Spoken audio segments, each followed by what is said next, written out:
नमो सिद्धाणं नमो आयर्याणं नमो वज्रायाणं नमो लोहे सवसाहुणं मंगलम भगवान वीरो मंगलम गौतमो गणी मंगलम कुंद कुंडार्यो जैन धर्मोस्तु मंगलम सर्वमंगल मांगल्यम सर्वकल्याणकारकम प्रधानम सर्वधर्माणां जैनं जयतु शासनम जैनं जयतु शासनम जैनं जयतु शासनम। क्रमबद्ध पर्याय की ये चर्चा प्रवर्तमान है। इसमें वस्तु व्यवस्था सर्वज्ञ भगवान के ज्ञान में जिस प्रकार से जल की है उसी प्रकार से होती है, और प्रत्येक द्रव्य अपने विस्तार क्रम और अपने प्रवाह क्रम दोनों को समन्वित करता हुआ अखंड रूप से विराजित होता है।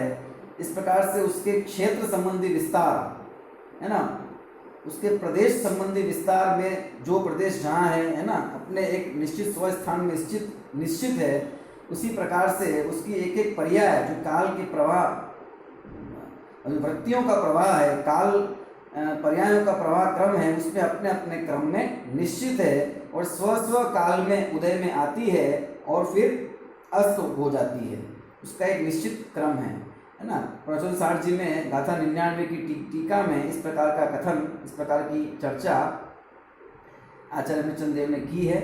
तो वही टीका का हम भाव समझ रहे थे, जहाँ झूलते हुए मोतियों के हार का उदाहरण देकर ये बात आचार्य भगवान समझाना चाह रहे थे कि जिस प्रकार से मोती, झूलते हुए मोती के अंदर एक एक मोती का अपना स्थान निश्चित है और किस समय कौन सा मोती है ना उदित होगा, यानी कि हाथ में आएगा, वो भी निश्चित है। उसी प्रकार से प्रत्येक पदार्थ के अंदर उस पदार्थ का जैसे विस्तार है ना, उसका प्रदेश विस्तार जैसे निश्चित है, उसी तरह से उसके पर्यायों का जो क्रम है वो भी क्या है, निश्चित है। और कब कौन सी पर्याय आएगी, वो उसका समय भी कैसा है, उसका काल भी बिल्कुल निश्चित है, ये खचित है ना। पर्याय जैसे अनंत गुण द्रव्य के अंदर प्रति समय खचित है, उसी तरह अनंत पर्याय भी द्रव्य के अंदर विद्यमान है और स्व समय में है ना अलग अलग पर्याय को द्रव्य प्राप्त होता रहता है।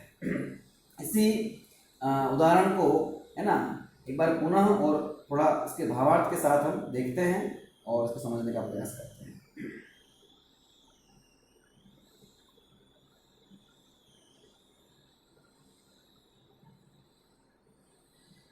देखिए,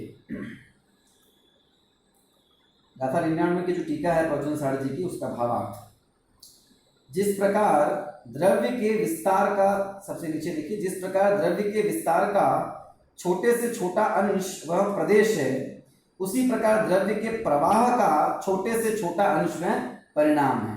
बराबर है ना। क्षेत्र अपेक्षा देखा जा रहा है और काल की अपेक्षा देखा जा रहा है। द्रव्य को क्षेत्र की अपेक्षा देखने पर हम उसकी चौड़ाई, उसका विस्तार देखते हैं, और काल की अपेक्षा देखने पर हम उसकी लंबाई है ना, काल की अपेक्षा कितना लंबा है वो उसको देखते हैं है ना।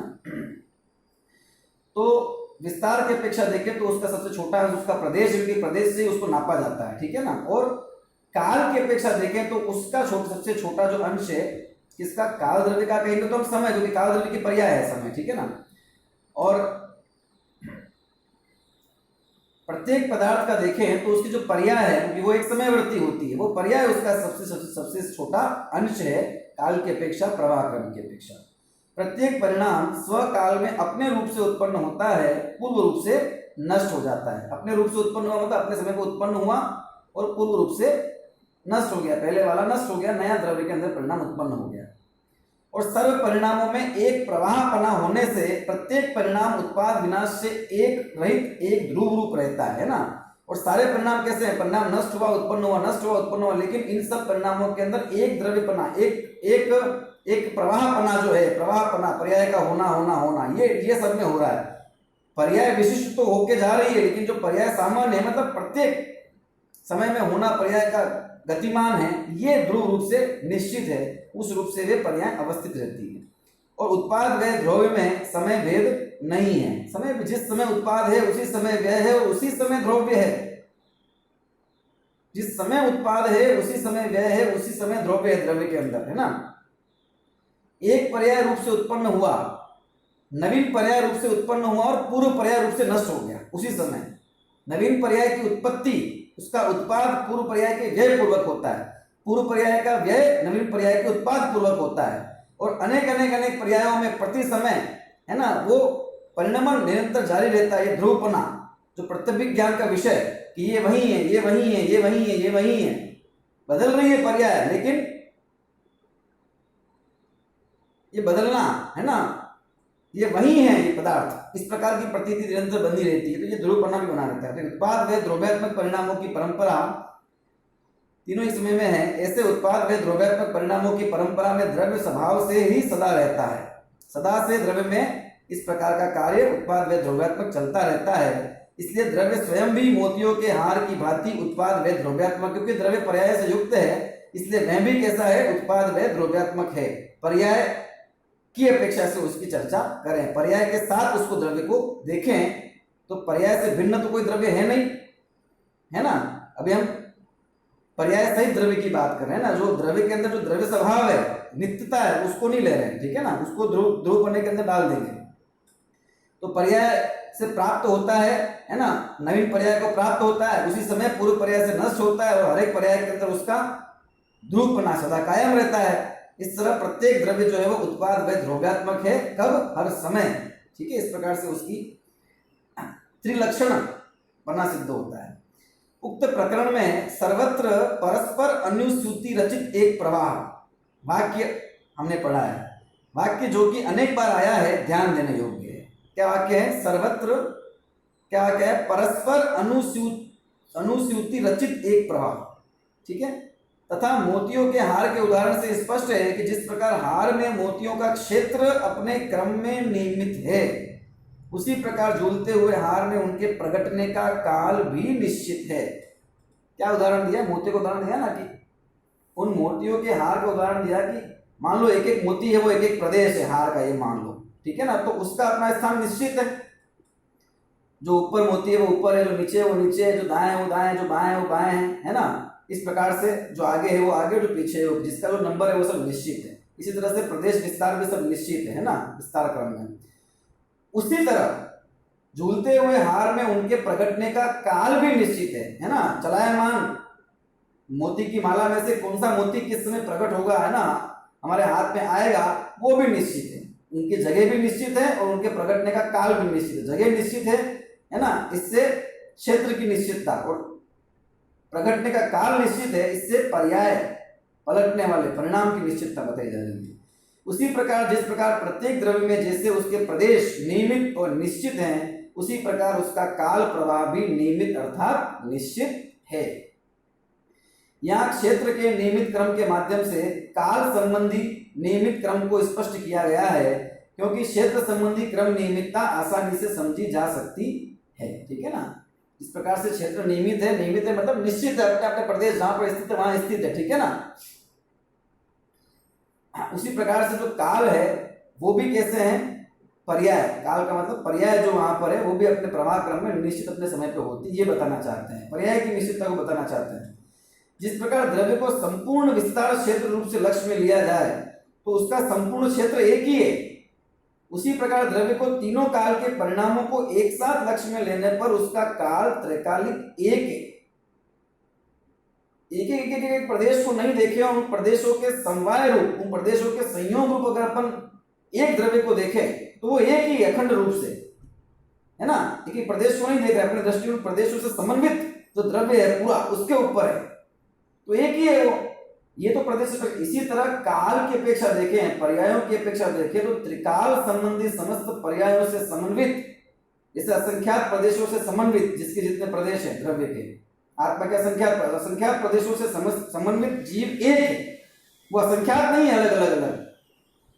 उसी तरह से उसमें होने वाली जितनी पर्याय हैं भूत भविष्य वर्तमान की, कितनी है कि अनंत है, जितने भूत भविष्य वर्तमान के समय है उतनी पर्याय, और उनसे समन्वित वो द्रव्य भी एक है ना, वो अनेक रूप, अनेक नहीं है, एक ही द्रव्य है। अनेक रूप होता है, अलग अलग पर्याय को प्राप्त होता हुआ, पर अनेक नहीं हो जाता। अनेक रूपता को प्राप्त होते हुए भी द्रव्य अनेक नहीं हो जाता, द्रव्य एक ही रहता है ना। जैसे पुद्गल द्रव्य अनेक रूपता को प्राप्त होता है, दूध होता है, दूध से दही बनता है, दही से मक्खन होता है, मक्खन से घी रूप होता है, अलग अलग, लेकिन पुद्गल पुद्गल ही रहा प्रत्येक पर्याय में। अनेक रूपता को प्राप्त करता है पर अनेक नहीं हो जाता, एक ही रहता है। एक एक जो अपना जीव द्रव्य उसकी अपेक्षा बात हो रही, देखिए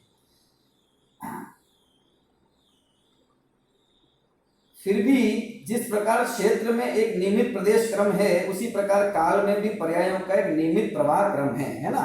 एक है फिर भी उसके प्रदेश जो है वो अपने अपने स्थान पर जैसे सुनिश्चित हैं, असंख्य प्रदेश है तो उनका अपना स्थान सुनिश्चित है, उसी प्रकार से प्रवाह अनंत है, लेकिन प्रवाह क्रम में एक एक पर्याय की अपनी जगह, उसके प्रगटने का काल वो कैसा है, निश्चित है। ऐसा कहकर क्या कहना, ऐसा कहकर ये कहना चाहते हैं कि हर एक पर्याय द्रव्य में स्थित है, मौजूद है, बाहर से कहीं से आनी नहीं है ना। प्रत्येक द्रव्य का परिणमन और वो कब आएगी कि जब उसको आना होगा तब आएगी ये निश्चित है, नहीं आएगी ऐसा हो नहीं सकता। अगर हम उसको जान लें तो क्या उसको हम आगे पीछे कर सकते हैं क्या? अगर हम जान लें तो भी आगे पीछे नहीं कर सकते हैं। वो आने वाली पर्याय अगर हमारे ज्ञान का विषय नहीं बनती है तो भी उसमें कुछ नहीं कर सकते, नहीं बन सकती है तो कुछ करने का विकल्प ही क्या है ना। और जान भी लें यदि तो भी उसमें फेरफार नहीं कर सकते, विकल्प जरूर करते हैं। जगत के जो परिणमन है उसका अनुमान लगाकर हम सोचते हैं ऐसा करेंगे तो ऐसा होगा और ऐसा नहीं करेंगे तो ऐसा हो जाएगा, है ना। समय पे अगर नहीं चाहते तो जीवन खराब हो जाएगा, और समय पे चेत गए तो सब अच्छा हो जाएगा आगे। ऐसा लोक में व्यवहार होता है, उसको देख के अनुमान जरूर करते हैं और वैसा करने की चेष्टा भी करते हैं, लेकिन होता वही जो होना होता है। तो अनुमान से यदि कुछ जान भी लें कि ऐसा करेंगे तो ऐसा होगा, फिर भी बदल थोड़ी सकते हैं उसको। अपने होने वाले परिणाम जो भी भविष्य में होने वाले हैं, अपनी घटना घटने वाली है, स्वयं के साथ, स्वयं के परिवार के साथ, कहीं भी बदली थोड़ी जा सकती है, जानी जा सकती है ना। तो क्योंकि वे परिणाम खचित है अपने अपने स्व समय में, उसको बदलना मतलब द्रव्य की अखंडता को तो खंडित करना हो। द्रव्य की अखंडता खंडित नहीं होती, द्रव्य की अखंडता को, एक द्रव्य की अखंडता को खंडित करना, इसका मतलब क्या है, हम संपूर्ण लोक की अखंडता को खंडित करना चाहते हैं, संपूर्ण लोक के नाश का प्रसंग उपस्थित करना चाहते हैं, है ना। चाह सकते हैं पर हो नहीं सकता ऐसा, क्योंकि वो तो अनादि निधन है। जिस प्रकार द्रव्य के विस्तार क्रम का अंश प्रदेश है, उसी प्रकार द्रव्य के प्रवाह क्रम का अंश पर्याय है ना। ये तो स्पष्ट हो गया। यद्यपि यह कथन संपूर्ण द्रव्यों की अपेक्षा से है, पर यहाँ विस्तार क्रम को यदि आकाश द्रव्य की अपेक्षा समझे तो सुविधा होगी, है ना। जैसे कि प्रत्येक द्रव्य की अपेक्षा बात है, पर आकाश द्रव्य की अपेक्षा, आकाश द्रव्य के प्रदेश क्या है ना, पूरे आकाश से अनंता फैले हुए हैं पूरे लोक में, आकाश के प्रदेश है ना, और अलोक आकाश उसको भी रहने दीजिए, है ना। जिस प्रकार अनंत प्रदेशी आकाश का जो प्रदेश जहां है वही है, वो अपना स्थान नहीं छोड़ सकता, प्रदेश वो वहीं पर रहेगा, है ना, उसका स्थान परिवर्तन संभव नहीं है। उसी प्रकार सभी द्रव्यों में प्रदेशों का क्रम नियमित स्थान है। यही बात यहाँ मोतियों के हार के दृष्टांत से स्पष्ट की गई है कि मोतियों के हार में जो मोती जहां स्थित है उसका स्थान क्रम परिवर्तन संभव। ये बात हमने समझी थी ना, 1 नंबर का एक जगह ही है, 4 नंबर का 4 नंबर पे ही है, 100 नंबर का 100 नंबर पे ही है, 108 नंबर का 108 नंबर पे ही है, उनका स्थान क्रम परिवर्तित नहीं हो सकता। परिवर्तित हम करेंगे द्रव्य टूटेगा। चलो तोड़, फिर से हमने एक जगह दूसरे को शिफ्ट कर दिया तो क्या होगा, नंबर जो फिर नंबर 1 पे 108 नंबर वाले को 104 पे लेके आ गए, है ना, 104 वाले को 108 पे लगा दिया, तो अब जो 108 वाला है वो 104 वाला कहलाएगा, जो वहां पर बदल के आ गया, मतलब वो क्रम तो निश्चित है ना। भाई हमेशा कहें कि पूर्व दिशा किसका नाम है, पूर्व दिशा, कि जहां से सूर्य उदित होता है उसका ही नाम पूर्व दिशा है। अभी कोई ये कहे कि पश्चिम से उदय हो जाए सूर्य का, तो पश्चिम से अगर सूर्य उग जाए तो उसको पूर्व कह देंगे, उसमें क्या दिक्कत है। जहां से सूर्य उदय होता है परिभाषा ये वही पूर्व है, और उससे जो विपरीत है वो पश्चिम है। पूर्व दिशा के ज्ञान से 14 ज्ञान होता है और उसका ज्ञान सूर्य के उदय से होता है ना। तो यही बात यहाँ पर, यद्यपि आकाश अचल निष्क्रिय द्रव्य है और जीव और पुद्गल सचल द्रव्य है ना, निष्क्रियाणी कहा है उनको, और ये यहाँ पे ये कैसा है, ये प्रदेशांतर होते हैं, तथापि झूलते हुए हार की बात कहकर यह स्पष्ट कर दिया कि जिस प्रकार झूलते हुए हार में भी मोतियों का स्थान क्रम नहीं बदल जाता, उसी प्रकार सक्रिय जीवों में भी प्रदेशों का क्रम नहीं पलटता है, अर्थात जिसकी जहां जिस प्रकार से स्थिति रहती है वो वहां पे उसकी बनी रहती है। ठीक है ना। जिस प्रकार आकाशादि द्रव्यों का विस्तार क्रम नियमित है, उसी प्रकार उनका प्रवाह क्रम भी नियमित है। जिस प्रकार नियमित विस्तार क्रम में फेरफार संभव नहीं है, उसी प्रकार नियमित प्रवाह क्रम में भी फेरफार संभव नहीं है। जिस प्रकार प्रत्येक प्रदेश का स्व स्थान निश्चित है, उसी प्रकार प्रत्येक परिणाम का स्व काल भी निश्चित है ना। अपने अपने आकाश प्रदेश का जो प्रदेश जहां जहां पर स्थित है उसका वो निश्चित है कि जहां जिस जगह वो कैसा स्थित है ना, बना रहेगा। उसी प्रकार से पर्यायों का भी अपना अपना जो काल है वो, ये यहाँ पर सब बातें प्रदेश की अपेक्षा बताकर, क्षेत्र की अपेक्षा बताकर काल को समझाना चाहते हैं कि काल जिस प्रकार से क्षेत्र अखंडित है उसी प्रकार से काल भी अखंडित है। काल से भी क्षेत्र की अपेक्षा जैसे द्रव्य अखंडित है, उसी प्रकार काल की अपेक्षा से भी अखंडित है। उससे खंड खंड बनने को प्राप्त नहीं होता, उससे भी अखंडित है। जिस प्रकार सिनेमा की रील में लंबाई है, उस लंबाई में जहां जो चित्र स्थित है वह वही रहता है, उसका स्थान परिवर्तन संभव नहीं है। उसी प्रकार चलती हुई रील में कौन सा चित्र किस क्रम में आएगा यह भी निश्चित है, उसमें भी फेरफार संभव नहीं है। कहते हैं कि सिनेमा की रील, सिनेमा फिल्म चलती है, रील चलती है ना, रील में अब जिस दृश्य के बाद में जो दृश्य है, जिस चित्र के बाद में जो चित्र उसमें रील में लगा हुआ है, वही नजर आता है, वही दिखता है। और वो चित्र क्यों दिखता है? क्योंकि वो पहले से उसमें फिक्स है। अब हम ये चाहें कि इसके बाद ऐसा नहीं हो, है ना, फिल्म देखते देखते, नाटक देखते देखते, है ना,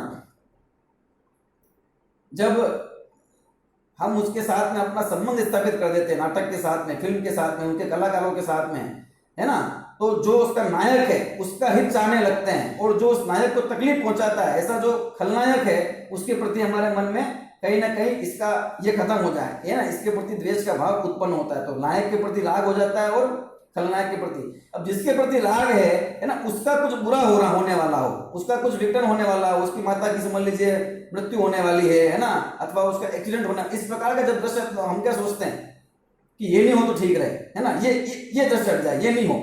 लेकिन ऐसा सोचने से क्या होने वाला है? क्या होने वाला है कि जो उस दृश्य में होने वाला है, जो उसका अगला दृश्य आने वाला है वही आएगा, है ना। एक्सीडेंट होना होगा तो होगा, गोली लगनी होगी तो लगेगी, और बचना होगा तो बचेगा, जो होना होगा उसमें वो। हमारे सोचने से उस सिनेमा की रील के दृश्य जैसे बदल नहीं जाते, और सिनेमा घर में बैठे बैठे हम तो केवल राग द्वेष करते रहते हैं, जो परिणाम, जो चित्र प्रकट होता है, उसके दृश्य प्रकट होता है उससे। लेकिन हमारे राग द्वेष करने से अथवा ये चाहने से कि ऐसा नहीं हो और ऐसा हो, तो भी होगा क्या कि जो हो सकता है हम जो चाह रहे हैं वो हमको दिख जाए अगले दृश्य में, है ना। बैठा बैठा दर्शक ये सोच रहा है कि ये जो है ना, इसका खलनायक है, इसकी मृत्यु हो जाए, ये हीरो को मारने जा रहा है तो इसकी मृत्यु हो जाए, है ना, हीरो इसको देख ले, इसको मार ले रहे, और वैसा हो गया फिल्म में। तो वो सोचने से हुआ कि होना जो फिक्स था उस दृश्य में, इसलिए हुआ कि वो जो दर्शक बैठा है उसके सोचने से ऐसा हुआ। फिल्म में चलने वाले जो दृश्य हैं वो सारे दृश्य पूर्व निर्धारित है, और किस दृश्य के बाद में कौन सा आना ये भी निर्धारित है। तो उसके अंदर जो देखने वाला है, दर्शक है, उसकी सोच, है ना, उसके विचार से उसमें परिवर्तन होता है कि नहीं होता है? कुछ परिवर्तन नहीं होता है, सब कुछ फिक्स है। इसी तरह प्रत्येक घटनाक्रम जो जगत का है, प्रत्येक द्रव्य की पर्याय की जो व्यवस्था है, वो पर्याय की व्यवस्था और रील की भांति है। अपने समय में वो दृश्य आएगा, है ना। 3 घंटे की फिल्म के अंदर पहले मिनट में जो दृश्य आना है वो पहले मिनट में ही आएगा, और 2 घंटे बाद जो दृश्य आना है वो 2 घंटे बाद ही आएगा। तो पहले मिनट का दृश्य पहले समय में आएगा, उसी मिनट उसी समय में आएगा, और 2 घंटे बाद का क्यों? क्योंकि वो रील में ऐसे ही सेट है, उसको हम चाहें तो बदल नहीं सकते, जान सकते हैं और देख सकते हैं। जैसे सिनेमा में चलने वाली फिल्म को जाना देखा जा सकता है, उसमें बारी बारी से क्रम से प्रकट होने वाले दृश्यों को जाना देखा जा सकता है, बदला नहीं जा सकता। बदलने का विचार जरूर हो सकता है पर बदला नहीं जा सकता है। उसी प्रकार से ये जगत के परिणमन संबंधी, है ना, जो ये दृश्य चलते हैं, सारा दृश्य एक पर्याय का कार्य होता है, उसको जाना जा सकता है, देखा जा सकता है, पर बदला नहीं जा सकता है। और जिस तरह से उस फिल्म के अंदर है ना अगला दृश्य अगर निश्चित नहीं होगा तो आएगा भी नहीं। क्या आएगा अगला दृश्य निश्चित नहीं है तो उस रील के अंदर अगला दृश्य होगा, कुछ सेट किया होगा, फिल्म बनी होगी ना, तो रील में जैसे जैसे आगे बढ़ती जाएगी, घूमती जाएगी, दृश्य आता जाएगा। होगा ही नहीं तो क्या आएगा? होता है वही प्रकट होता है, जो है ही नहीं वो कहां से आएगा। इसी तरह से ये पर्याय सब निश्चित हैं, सारी घटनाएं सुनिश्चित हैं और अपने अपने आएगा कब? अपने समय में, तो अपने समय में आती है। इस प्रकार से लोक की व्यवस्था होती है। तो हम कौन है? ये जानने देखने वाले, है ना। दर्शक क्या करता है? जानता देखता है, बदल नहीं सकता। बदलेगा क्या? वो तो निश्चित है। उसका स्थान है, जिस प्रकार सिनेमा की रील में लंबाई, उस लंबाई में जहां जो चित्र है वह वहीं रहता है, उसका स्थान परिवर्तन संभव नहीं है। उसी प्रकार चलती हुई रील में कौन सा चित्र किस क्रम से आएगा यह भी निश्चित है ना। उसमें भी फेरफार संभव नहीं है। आगे कौन सा चित्र आएगा, भले ही इसका ज्ञान हमें न हो, पर इससे कोई अंतर नहीं पड़ता। आएगा तो वह अपने नियमित क्रम में। आगे जीवन में क्या घटना घटने वाली है ये हमको भले पता न हो, पर आएगी तो अपने क्रम में ही। हम अभी वर्तमान में जो कुछ पुरुषार्थ करना चाहे कर लें, है ना। जिसे हम बाहर में कुछ करना कहते हैं वो पुरुषार्थ चाहे जितना कर लें, लेकिन भविष्य को अपने बदल नहीं सकते हैं, है ना। वो कहते हैं ना, तो आपका भविष्य, आपकी अपनी किस्मत अपने हाथ में है। कहते ऐसा कथन कि अपनी किस्मत अपने हाथ में है। हम चाहे तो उसको बर्बाद कर दें, अपना जीवन जिंदगी अपने हाथ में, और चाहे तो उसको आबाद कर दें, ये अपने हाथ में है। वास्तविक बात ये है ना, ये सिर्फ उक्तियां हैं, कथन है ना। व्यक्ति को निष्कर्म अवस्था से, है ना, उसको कर्मठ बनाने के लिए कि पढ़ा मत रहे, काम कर, आलसी मत रहे, सब कहने की बातें, लोक व्यवहार की बातें, कोई गलत भी नहीं है, ठीक है। लेकिन वस्तु स्थिति यह है कि जिसका जिस प्रकार से होना होता है उसका उसी प्रकार से होगा। जिसको जैसे कार्य करना है वो वैसे कार्य करेगा, अपने समय में करेगा, और जिसकी जो परिणति होनी वो हो जाएगी। क्यों हो जाएगी? क्योंकि वो निश्चित है पहले से।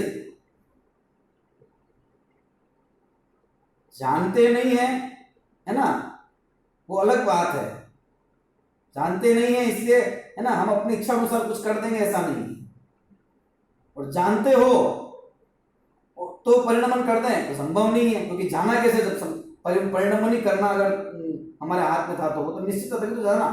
इसलिए ज्ञान का विषय अगले पर्याय हो कि नहीं हो, दोनों ही अवस्था में उसको बदलना अपने स्थान से संभव नहीं है। जैसे सोपान, है ना, पर सीढ़ियों का क्षेत्र की अपेक्षा एक अपरिवर्तनीय निश्चित क्रम होता है, उसी प्रकार उन पर चढ़ने का अपरिवर्तनीय काल क्रम भी होता है। जिस प्रकार उन पर क्रम से ही चला जा सकता है, उसी प्रकार उन पर चढ़ने का काल क्रम भी है ना। सीढ़ियां बनी हुई, एक के बाद 10 सीढ़ियां हैं, तो पहले नंबर की, दूसरे नंबर की, तीसरे की, चौथे की, पांचवे की, ये उनकी अपना अपनी जगह, एक एक सीढ़ी की कैसी है? फिक्स है। और उन पर चढ़ना है, पहले पहली पे, फिर दूसरी पे, फिर एक सीढ़ी को लांग के जाए वो दूसरी बात है, लेकिन क्रम की बात कर रहे हैं। एक पर, दूसरी पे, तीसरी पे, चौथी पे, है ना, उन पे चढ़ने का अपना क्रम भी कैसा है? निश्चित है। वो खीड़ियां कहाँ पर बनी हुई है वो उनकी अपनी जगह भी निश्चित है। इसी प्रकार से ये पर्याय रूपी चक्र में अपने अपने जगह एक एक सीढ़ी स्थित है ना। उसमें द्रव्य चढ़ता जाता है, मतलब बढ़ता जाता है आगे। जिस प्रकार जितने लोकाकाश के प्रदेश हैं उतने ही एक जीव के प्रदेश हैं, उसी प्रकार 3 काल के जितने समय हैं उतने ही प्रत्येक द्रव्य की पर्याय हैं, है ना। जीव के प्रदेश कितने हैं? असंख्यात, लोक प्रमाण असंख्यात। कितने असंख्यात? लोक प्रमाण असंख्यात। लोक के जितने असंख्यात प्रदेश हैं, है ना, उसी के अनुसार जीव के प्रदेश वहां पर असंख्यात होते हैं। इसलिए जब वो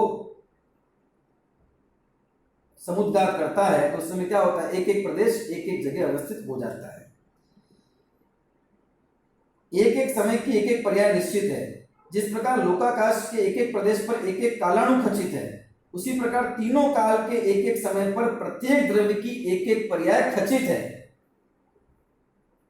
कालाणु खचित है कि नहीं? एक प्रदेश के ऊपर, है ना। एक प्रदेश बोलते हैं ना कालाणु को, एक प्रदेश ही, हर एक प्रदेश पर एक एक कालाणु खचित है आकाश के जितने लोक में प्रदेश है।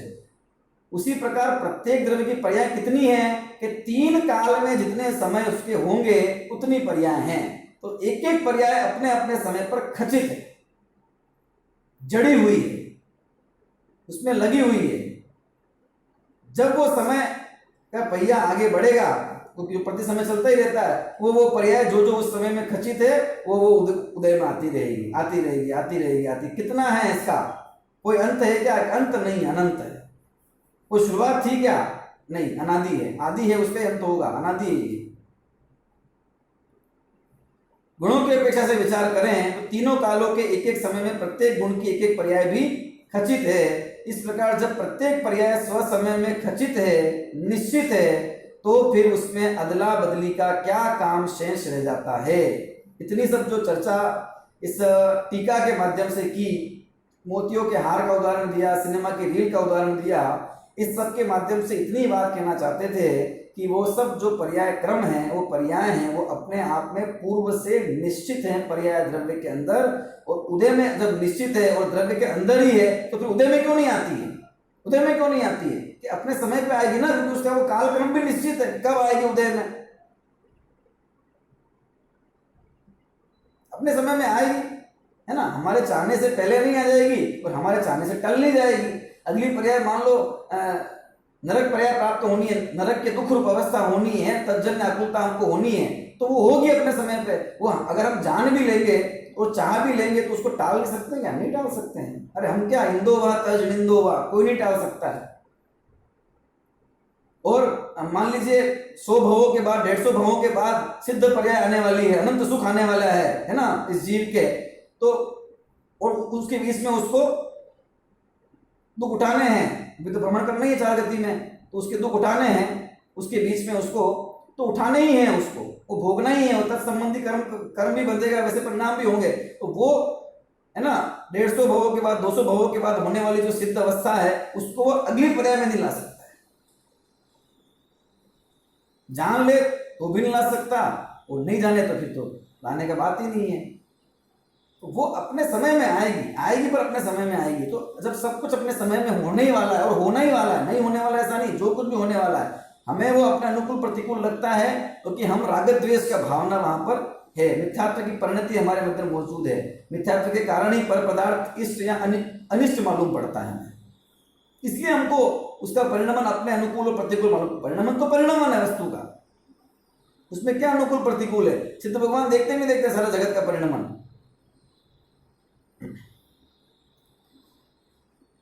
इस संदर्भ में टीका में समागत यह वाक्य भी ध्यान देने योग्य है कि प्रत्येक परिणाम अपने अपने अवसर पर ही प्रकट होता है।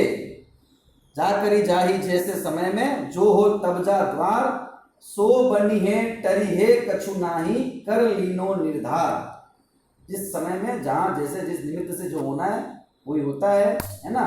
अनहोनी होसी नहीं कबहू काहे होत अधीरा रे। जो होनी नहीं है ऐसी अनहोनी, अनहोनी नाम की कोई चीज ही नहीं है जगत में। अनहोनी क्या है? कुछ नहीं है। वो नहीं होना है, जिसे हम अनहोना कहते हैं वो भी होना है। जिसे हम है ना इतना, जिसे हम अव्यवस्थित कह रहे हैं वो भी व्यवस्थित है। जिसे हम अनहोनी कह रहे हैं वो अनहोनी भी होनी है। अनहोनी इसलिए कह रहे हैं क्योंकि हमें अपने अनुकूल नहीं लगती है। अरे उनकी अनहोनी हो गई। ऐसे अनहोनी घटना घटी, कोई घटना कभी अनहोनी हो सकती है। अगर अनहोनी हो तो घटना कैसे है? सब होनी ही होनी है, होना ही होना। अनहोना कुछ है ही नहीं जगत में ना। हमें अपने राग के अनुकूल नहीं लगता, इसलिए अपन उसको अनहोनी कह देते हैं। ये तो नहीं होना चाहिए था।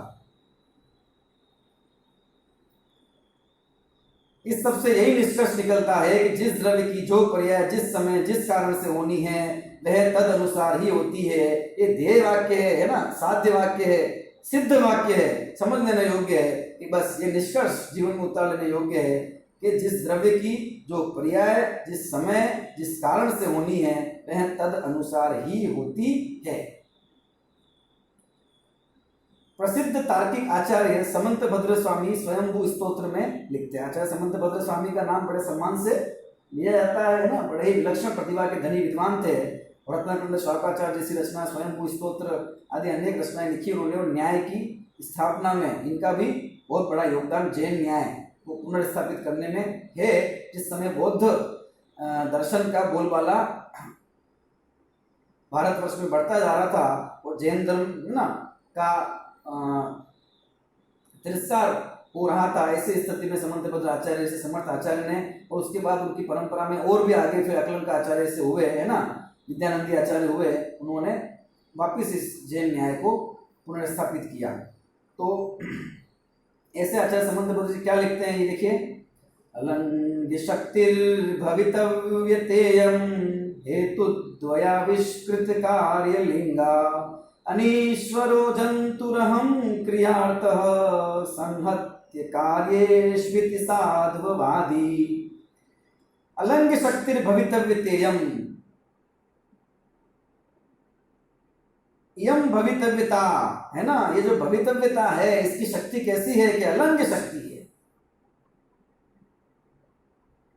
देखिए क्या कहते हैं यहाँ पर, देखिए यहाँ भगवान को संबोधित करते हुए कहते हैं कि आचार्य समंत भद्र कहते हैं कि हे जिनदेव, आपने यह ठीक ही कहा है, आपने यह ठीक ही कहा है कि हेतु द्वय से उत्पन्न होने वाला कार्य ही जिसका ज्ञापक है, ऐसी जो भवितव्यता, हेतु द्वय से उत्पन्न होने वाला कार्य ही जिसका ज्ञापक है, मतलब वो कार्य ही ये बताता है कि ये काम होने वाला था। वो कार्य उत्पन्न कैसे होता है, कार्य को पर्याय उत्पन्न कैसे, हेतु द्वय से उत्पन्न। हेतु द्वय मतलब दो कारणों से उत्पन्न होती है, मतलब उपादान कारण और निश्चय कारण। उपादान और निश्चय से उत्पन्न होने वाला कार्य निमित्त, उपादान और निमित्त है ना, निमित्त और उपादान से उत्पन्न होने वाला कार्य जिसका ज्ञापक है, ऐसी जो भवितव्यता, भवितव्यता मतलब होनहार, जो होना है वो, और जो होना है वो कौन बताता है कि जो हो गया वो बताता है हमको कि ये होना था। वो कार्य तो बताता है हमको कि ये होनी थी, ये होनहार थी, ये होना था। तो वो कार्य जिस भवितव्यता के बारे में बताता है ना, और वो कार्य पैदा कैसे होता है, निमित्त और उपादान से, उसकी शक्ति अलंग है। उस भवितव्यता की शक्ति कैसी है कि अलंग है। अलंग मतलब उसको लांगा नहीं जा सकता, मतलब जो होना है वो होकर रहता है, जो होनी है वो होनी ही है, उसकी शक्ति अलंग है, अर्थात उसकी शक्ति को उल्लंघन नहीं किया जा सकता। जो होना होता है होके ही रहता है। फिर भी यह निरीह संसारी प्राणी अनिश्वरो जंतुरहम क्रियार्थ, क्या शब्द दिया है देखो यहाँ पे, अहम है ना, अनिश्वरो, अनिश्वर मतलब यहाँ पर लिया निरीह, बेचारा, जो बेचारा, ये जो जंतु है ना, बेचारा जंतु, ये क्या कहता है, ये कैसा है, ये अहम क्रियार्थ, मैं करता हूं, है ना, इस क्रिया के, इससे आर्त, इससे पीड़ित, मैं इस कार्य को कर सकता हूं, इस प्रकार के अहंकार से जो पीड़ित है, ऐसा निरीह संसारी प्राणी यह कहता है। जबकि भवितव्यता के बिना अनेक सहकारी कारणों को मिलाकर भी कार्य संपन्न करने में समर्थ नहीं होता। फिर भी यह निरीह संसारी प्राणी मैं इस कार्य को कर सकता हूं, इस प्रकार के अहंकार से पीड़ित रहता है। जबकि भवितव्यता के बिना अनेक सहकारी कारणों को मिलाकर भी कार्य संपन्न करने में जो होना होता है वही होता है ना, जो होना होता है वही होगा, जो नहीं होना है उसको अनेक कारण मिला देवे तो भी संपन्न नहीं कर सकता। क्या कारण मिला देगा, बाहर के क्या कारण मिला देगा, निमित्तों को बस को जोड़ने की सोचेगा, इसके अलावा और क्या कारण जोड़ेगा, है ना। और निमित्त तो तभी कहलाएगा जब काम होगा, जब काम होगा ही तो निमित्त कहलाएगा भी नहीं, तो फिर क्या जोड़ सकते हैं, कौन से कारण हम किसी कार्य को करने के लिए कौन से कारण वहां उपस्थित कर सकते हैं, एक भी कारण उपस्थित नहीं कर सकते। होते हुए कार्य को जान सकते हैं, और स्वयं के अंदर हो रहा है तो स्वयं ही उसके कारण है, और जो भी उसके कारण है, हेतु द्वय मुख्य का, निमित्त उपादान, इसके अलावा अन्य भी 5 समवाय हैं, निमित्त उपादान, काल लब्धि, होनार, होनार की भवितव्यता कहते हैं, और पुरुषार्थ। जो होना है वो होके निरीह इसलिए कुछ कर नहीं सकता है, फिर भी ये भोला आदमी क्या सोचता है कि मैं कर सकता हूं, मैं कर सकता हूं, है ना, इस पीड़ा से पीड़ित है। जबकि भवितव्यता के बिना अनेक सहकारी कारण मिल जाए तो भी कार्य जो होना होता है वह वो उसके यथा योग्य कारण स्वतः ही मिल जाते हैं और काम हो जाता है। जो नहीं होना होता है उसके 1000 कारण मिलाने का हम प्रयास कर दे रहे, और करते ही है ना, जीवन भर क्या करते हैं, अपनी इच्छा अनुसार तो हम जगत का परिणमन कराना चाहते हैं, मन से तो करना चाहते हैं सब, और सोचते हैं अब ऐसा हो, ऐसा हो, ऐसा हो, ऐसा हो, तो उसके लिए जो जो जो जो कारण होते हैं, जो जो चीजें करनी होती है वो करते भी हैं। फिर क्या होता है, हो जाता है काम वैसा जैसा चाहते हैं, वैसा कि जैसा होना होता है वैसा होता है ना। कभी कभी हम जैसा चाहते हैं वैसा हो भी जाता है ना। और प्रायः क्या होता है कि जैसा होना होता है वैसा ही होता है। तो चाहते तब भी चाहने से नहीं हुआ, और नहीं चाहते तब तो हुआ ही नहीं, तब भी अपने काम से हुआ, अपनी योग्यता से ही हुआ है कार्य। इसी बात का निर्धारण करना है ना, कि मेरे करने से नहीं होता, अपने होने से होता है बस। और मेरे करने से नहीं होता ऐसा ऐसा मानने में कोई पुरुषार्थ का लोप नहीं है। अपितु मैं कर सकता हूँ, इसी का नाम पागलपन है, इसी का नाम समझ लीजिए सम्यक पुरुषार्थ की हीनता है, और इसी कारण से दुखी हो रहा है संसार में। और ये मान लेना सच्चा पुरुषार्थ है कि जो होगा अपने समय में होगा। ऐसी ये वस्तु व्यवस्था है ना। तो अनेक अनेक आचार्यों ने अपने अपने ग्रंथों में अपनी अपनी शैली में, भाषा में और शब्दों में उसे व्यक्त किया है। बस इसको समझने के लिए है ना हठाग्रह रहित और पूर्वाग्रह रहित निर्मल बुद्धि की आवश्यकता है, जिससे ये जिनागम का सार हमको, ये मर्म जो जिनागम का और सारे संसार का मर्म है वो हमको समझ में आ सके, तो हमारा जीवन आकुलता से मुक्त हो सके। तो हम निराकुलता को प्राप्त करें, इसी भावना से अभी का विषय पूर्ण करते हैं। शेष विषय